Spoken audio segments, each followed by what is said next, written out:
Hey everybody, how are you? As we gather in this interesting room, this is where we have our religious ed for our children.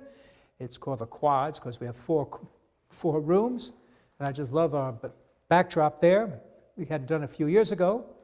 It's very attractive. When I come in here, I love looking at it still this day, and at times I give people a little tour of the grounds, and I love showing them this room, and I still delight in it.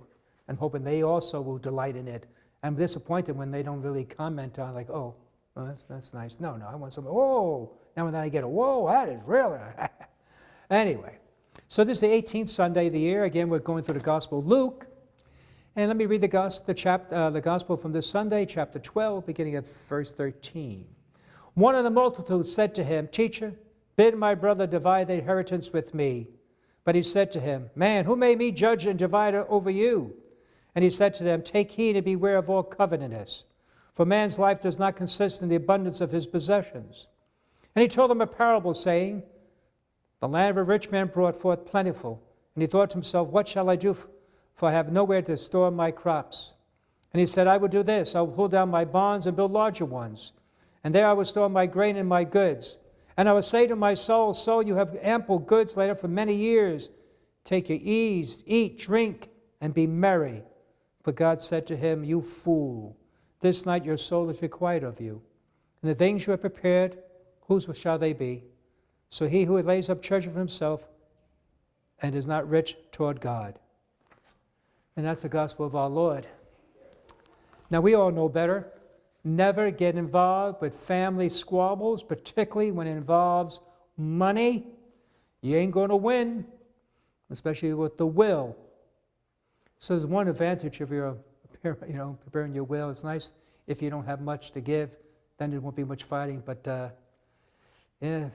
families turn on each other. Things change. You're probably aware of that. Some families don't speak to each other, and it causes a lot of hard feelings.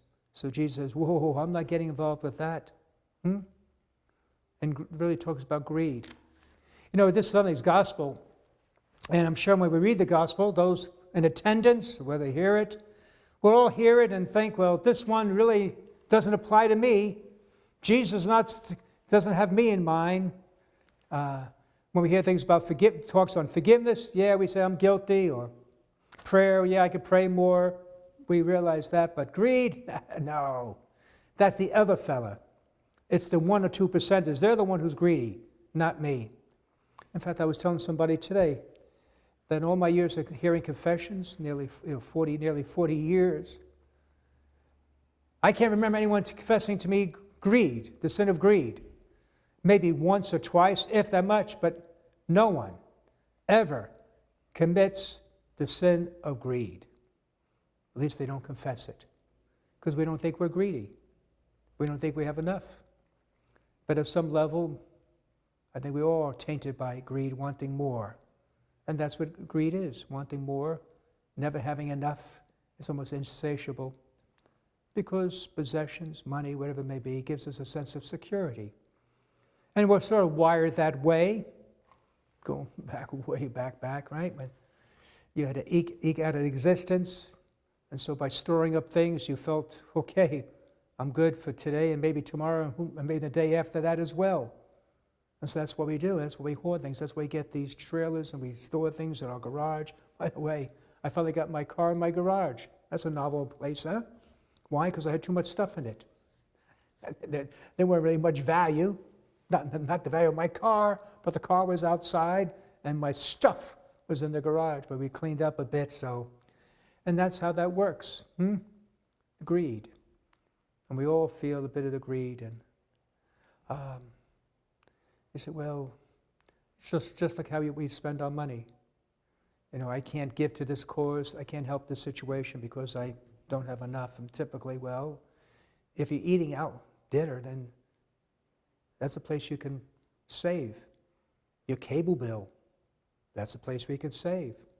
Or go on these nice vacations. If you do or you don't, a place you can save. We all have expenditures, and I think we all can do better.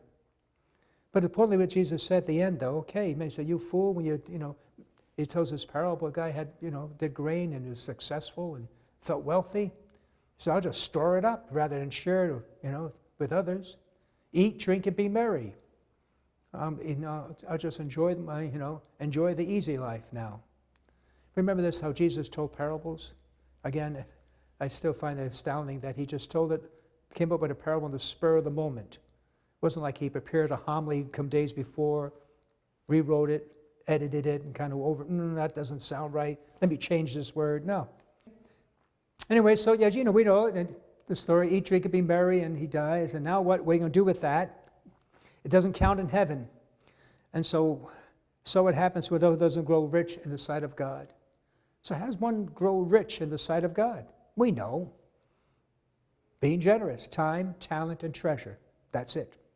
And the more you give, the more blessings flow. I know we different Christians and denominations say we get to heaven by only our faith in Jesus, which we accept. But what we do on earth matters. What we do on earth matters. Too many places in the gospel where Jesus speaks, growing rich in the sight of God. I just can't think that myself will be at the same place of honor as Mother Teresa, someone like that. So you want to go rich in God. You want to invest. And not the purpose is to get a pleasure life, but this is what God calls me to do, and I'm going to live that fully, to be rich in the sight of God. That's making deposit in our heavenly bank up, with the Lord. Make investments. So where are you? What investments are you making? How are you growing rich in the sight of God? That's the question we all need to answer as we hear this gospel. God bless you.